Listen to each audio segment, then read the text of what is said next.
Olá pessoal, como prometido, eu vou gravar essa aula sobre a crise de 29 e já vou aproveitar também e vou falar com vocês, fazer uma breve introdução também sobre a proclamação da República, porque vocês terão aí duas questões sobre isso também no testão, tá?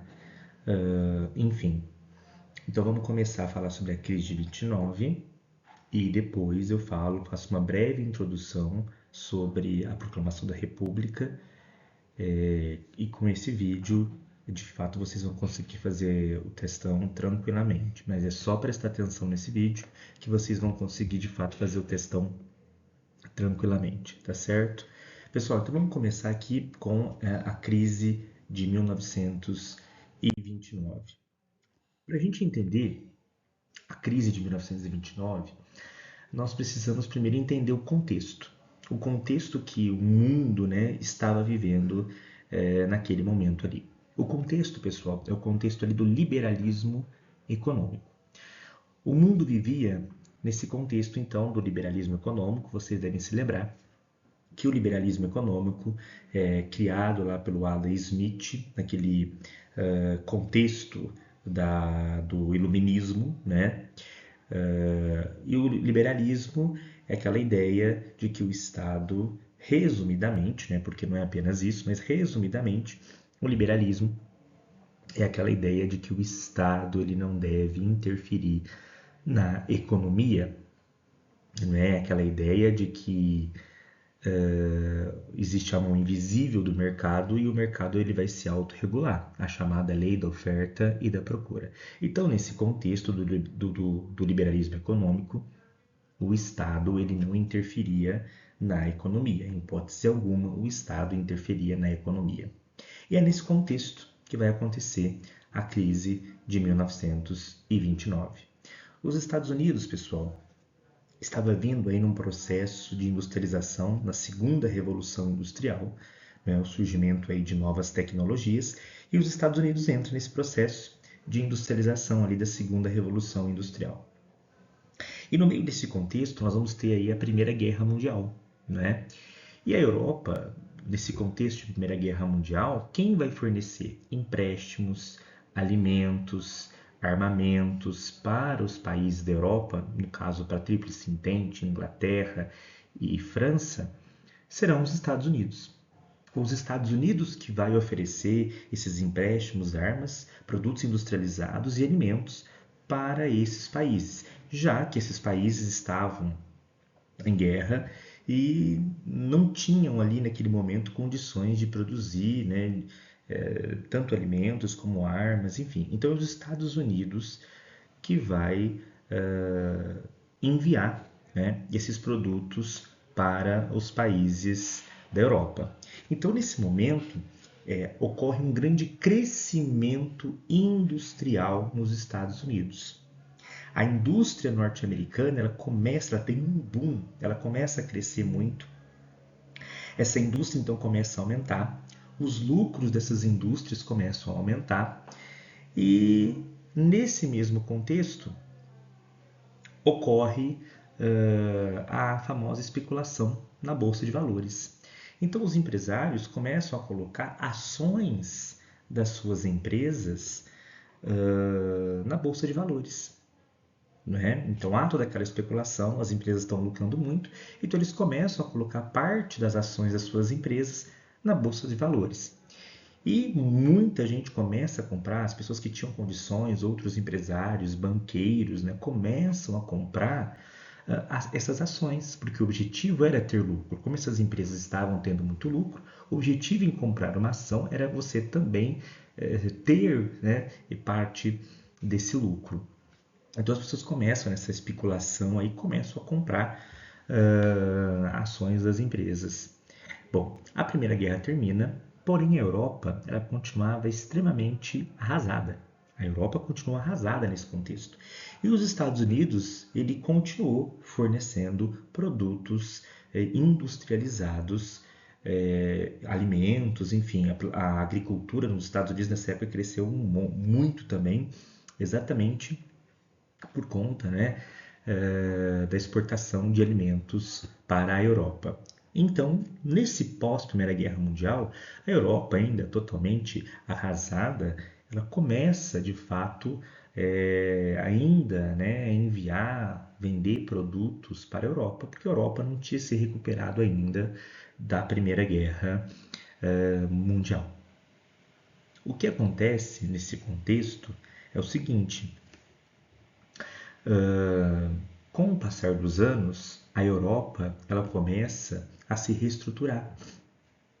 A Europa ela começa de fato a se reerguer economicamente.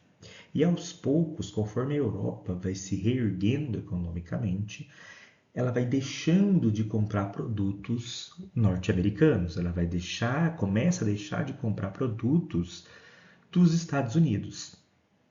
E aí você pensa, bom, automaticamente os Estados Unidos começam a diminuir a sua produção. Não, é aí que vocês se enganam.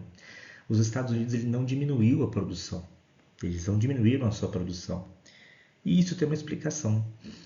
Boa parte dos empresários americanos, eles entenderam que mesmo não vendendo para a Europa, o mercado interno dos Estados Unidos iria conseguir absorver todos esses produtos que estavam sendo produzidos, que antes eram enviados para a Europa, agora não são mais enviados. Eles acreditavam, olha, a gente não está enviando para a Europa, mas o mercado interno aqui dos Estados Unidos vai conseguir consumir esses produtos. Então esse era o pensamento do empresário naquele contexto. Só que o que acontece? O salário do americano médio, do americano de classe média, enfim, esse salário não estava subindo. Esse salário estava estagnado, o salário do americano médio. E esse americano médio, ele não tinha condições de comprar esses produtos. Ele não ia ter condições. E o que começa a acontecer ao longo do tempo? Os pátios das fábricas, eles começam a ficar lotados.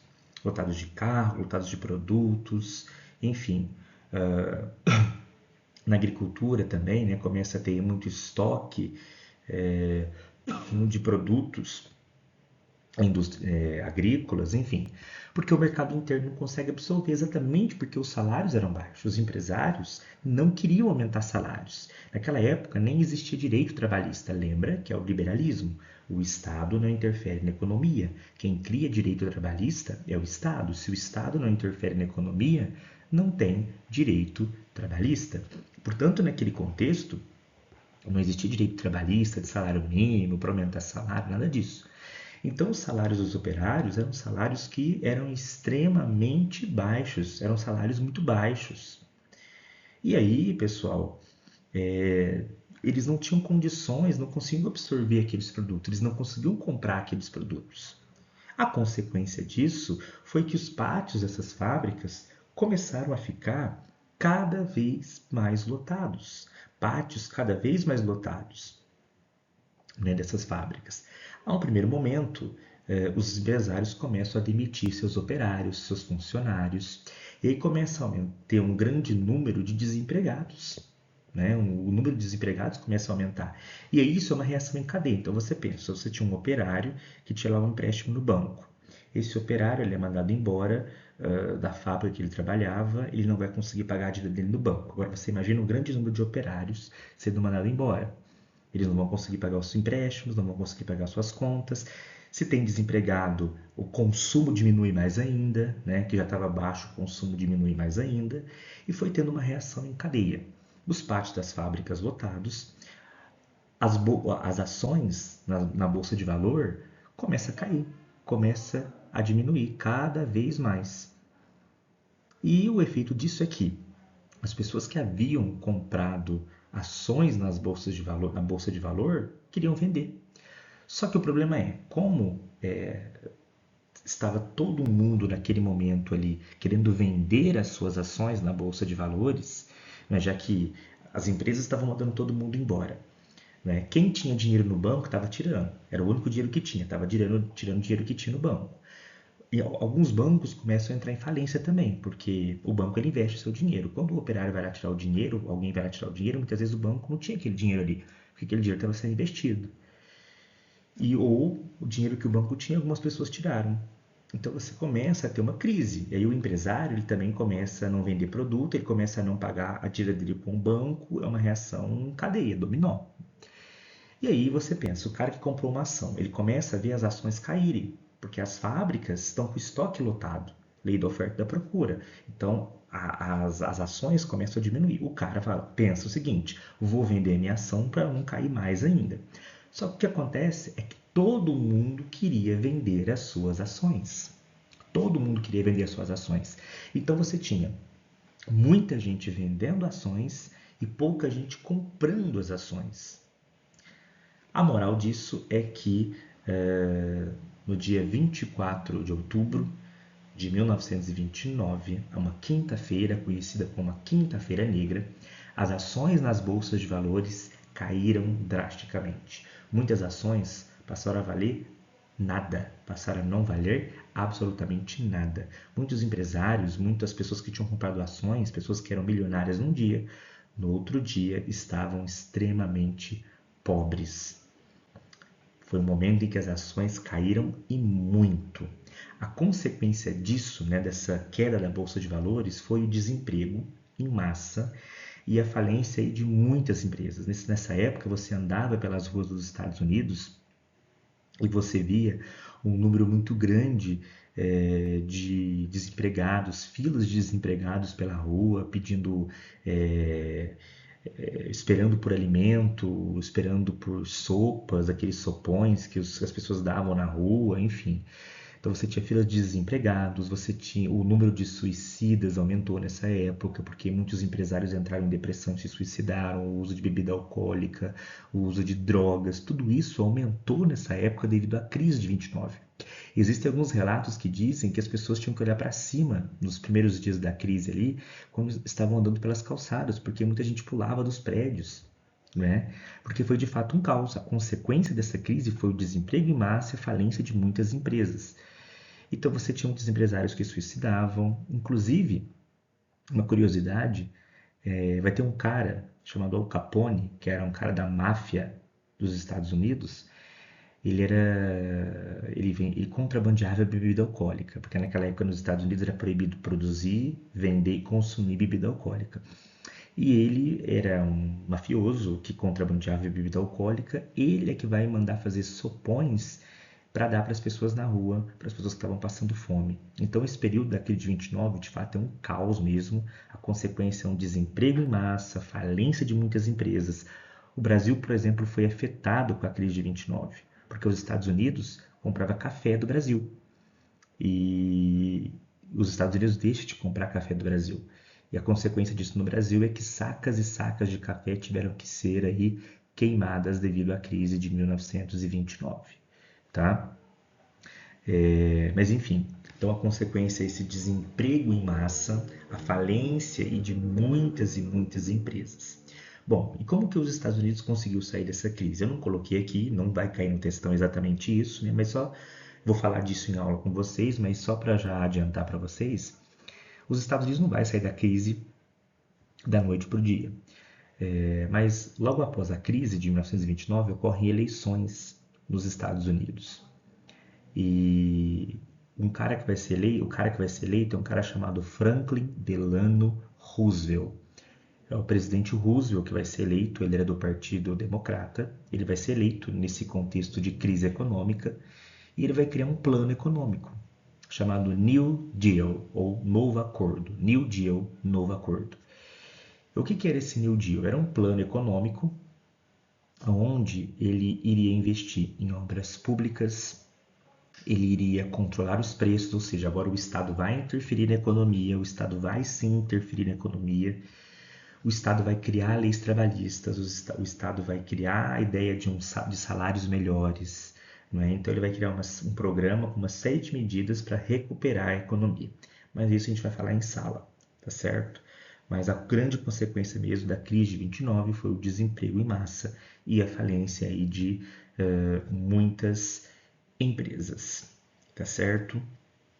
Bom, sobre a crise de 29, pessoal, é isso. Tá? Sobre a crise de 29 é isso. Bom, agora já aproveitando com vocês, eu queria falar um pouquinho rapidinho com vocês sobre a proclamação da República. É um assunto que nós vamos falar ainda bastante em sala de aula, tá? É o último módulo da nossa apostila agora do primeiro bimestre. Ele fala exatamente sobre a proclamação da República e sobre a Primeira República. E acabou que eu coloquei duas questões no textão sobre a Primeira República. Mas são questões simples, que se vocês assistirem essa videoaula, olharem esse slide aqui, vocês vão conseguir responder essas duas questões sobre a proclamação da República, sobre a Primeira República. Bom, para a gente entender a Primeira República, a gente tem que entender como que surge a Primeira República, em que contexto é que surge a Primeira República no Brasil. E pessoal, a Primeira República ela vai surgir no Brasil devido a uma série de fatores. A República vai ser proclamada no Brasil, aliás, devido a uma série de fatores. E que fatores? Vamos lá. Primeiramente, a gente tem que entender o seguinte. A partir de 1870, começa a acontecer uma crise na monarquia brasileira. A monarquia brasileira, ela entra em crise, ela passa a entrar em crise, a monarquia brasileira. Então vamos entender o contexto. Primeiro a gente tem que entender a queda da monarquia. Pessoal, o primeiro fator que a gente pode considerar como um fator que levou ao fim da Primeira República, da monarquia, é a questão militar. Que eu coloquei aqui, ó. Questão militar é o primeiro fator. Por quê? De 1864 a 1870 ocorreu o que nós chamamos de Guerra do Paraguai. Né? Vocês já estão cansados, a gente já viu isso ano passado. Ocorreu a Guerra do Paraguai.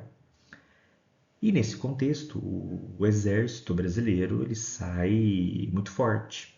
Né? O exército brasileiro que foi para a guerra, que lutou na guerra. Então esse exército brasileiro ele sai muito forte nesse contexto da Guerra do Paraguai. Porém, os militares percebem o seguinte, que a monarquia brasileira ignorou, né, que os militares, os salários dos militares continuaram baixos, não houve uma valorização dos militares pós a Guerra do Paraguai. E aí começa a ocorrer alguns desentendimentos entre a monarquia e os militares. Então, o primeiro fator que vai levar à crise da monarquia é a questão militar, a questão dos militares. Um outro fator que vai levar também, né, à crise da monarquia é a questão religiosa. A monarquia ela acaba se desentendendo com a Igreja Católica, porque na época o Papa ele ordenou que as pessoas que pertencessem à maçonaria fossem expulsas da Igreja Católica, elas não poderiam frequentar a Igreja Católica. Porém, aqui no Brasil vigorava a ideia do padroado, ou seja, as decisões do Papa só valeriam aqui se o imperador aprovasse. E o Dom Pedro II, desculpe, ele não aprova essa questão de expulsar os maçons da Igreja Católica, dos maçons não frequentarem a Igreja Católica. Ele não aceita essa ideia do Papa e acaba ocorrendo ali um desentendimento, então, enfim, dois bispos são presos, enfim. Então, a monarquia acaba entrando em conflito aí com a Igreja Católica. A Igreja Católica era um pilar de apoio da monarquia. Então, quando ocorre esse desentendimento, a Igreja Católica deixa de apoiar a monarquia. Então, perceba que os militares, que eram um apoio da monarquia, já não estão apoiando mais a monarquia.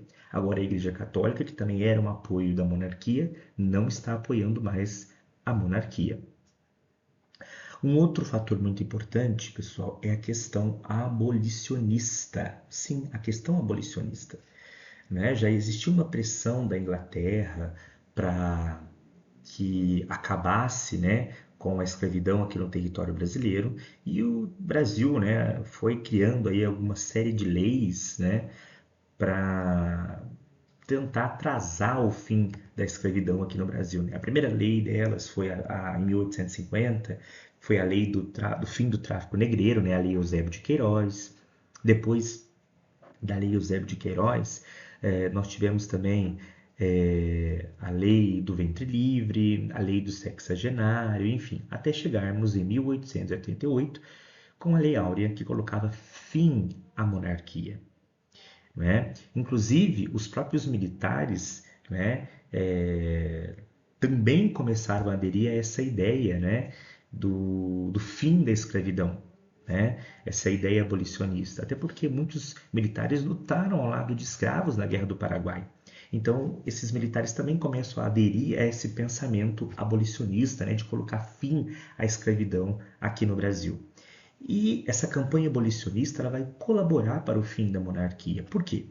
A gente tem que pensar o seguinte: existia um movimento abolicionista com vários intelectuais que queriam o fim da escravidão, mas ao mesmo tempo existia uma classe rural, né, uma aristocracia rural no Brasil, proprietários de fazendas, né, grandes proprietários de terra, que dependiam da escravidão. Eles dependiam da escravidão porque a sua mão de obra era a mão de obra escrava. Então, esses fazendeiros, eles não queriam, né, o fim da escravidão. Principalmente fazendeiros ali do Rio de Janeiro, aquela região ali, eles não queriam o fim da escravidão. Porque eles dependiam exclusivamente da mão de obra escrava, tá? Então, tinha essa questão aí, certo? Porém, os fazendeiros de São Paulo, né, os fazendeiros de São Paulo, do Oeste Paulista, esses fazendeiros já estavam começando a usar a mão de obra imigrante, de imigrantes, certo? Bom, se não bastasse esses fatores, nós ainda temos também a ideia de república, a ideia do movimento republicano. As ideias republicanas, elas acabam chegando aqui no território brasileiro. Então começa a crescer um movimento republicano no Brasil, a ideia de se proclamar a república, de se ter uma república no Brasil. Então esse movimento republicano começa a chegar no Brasil. Nós vamos ter inclusive o manifesto do movimento republicano. Nós vamos ter o surgimento de partidos republicanos, vamos ter o Partido Republicano Mineiro, o Partido Republicano Paulista, então vão surgir partidos republicanos. E essa ideia de república também vai chegar nos militares, né? Então perceba que os militares tinham um papel muito importante nesse contexto de proclamação da república, né?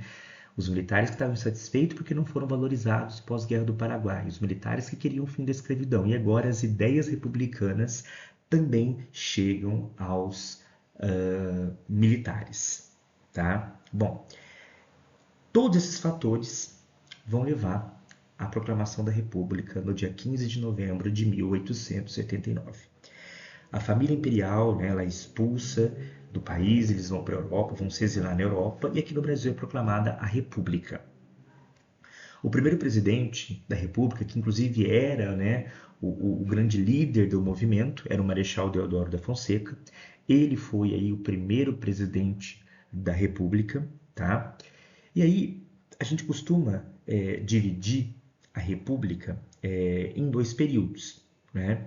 A gente costuma dividir o primeiro período de República das Espadas, e eu vou explicar o porquê, e o segundo período de República do Café com Leite, ou República das Oligarquias, tá? E eu vou explicar o porquê. Bom, essa primeira fase, que a gente chama de República das Espadas, ela tem esse nome porque ela foi o Brasil foi governado por dois militares, o Deodoro da Fonseca, o Marechal Deodoro da Fonseca, né? E logo depois, em seguida, o Marechal Floriano Peixoto. Os dois eram militares. Então, por isso, República das Espadas, que remete à ideia do exército. A segunda fase da Primeira República, nós chamamos ela de República do Café com Leite. Tá? E por que nós chamamos ela de República do Café com Leite? Porque nesse momento que nós chamamos de República do Café com Leite, existiu uma aliança entre o Estado de São Paulo e o Estado de Minas Gerais para garantir aí a presidência da República. Tá? Para garantir uma alternância na presidência da República. Então, durante esse período da República do Café com Leite, as duas oligarquias que vão comandar o Brasil serão Minas Gerais e São Paulo. Né? Elas vão se unir para garantir a presidência da República. Então, nesse momento, era eleito somente presidentes, né, de Minas e São Paulo ou presidentes que de outro estado, mas que tivessem um aval de São Paulo e Minas Gerais, que eram, né, as duas potências econômicas da época, grandes produtoras de café, tá? Algumas pessoas defendem a ideia de alternância de poder, né, entre São Paulo e Minas Gerais, mas a gente vai discutir depois, tá, em aula, não é a ideia do vídeo. Mas essa República do Café com Leite, né, era uma aliança entre o estado de São Paulo e Minas Gerais para garantir a presidência da República, tá? Entre eles. E a gente pode dizer o seguinte, que a Primeira República no Brasil, ela foi um período marcado pela instauração da República, obviamente, né, e um domínio das oligarquias rurais, né, porque São Paulo e Minas vão dominar esse cenário porque nesses dois estados nós tínhamos os grandes proprietários de fazendas, os grandes proprietários rurais que produziam café, tá? Então são eles que vão comandar a política e a economia no nosso país nesse contexto da Primeira República. Então nós podemos dizer que a Primeira República foi um período marcado pela instauração da República e o domínio das oligarquias rurais, oligarquias no caso de São Paulo e Minas Gerais, tá certo? Pessoal, com esse resumo aqui, vocês vão conseguir fazer o testão, tá certo? Vai cair também no testão a Revolução Russa. Revolução Russa eu não vou fazer resumo, porque foi o último assunto que nós vimos, então ele está bem recente, tá certo? Pessoal, então é isso.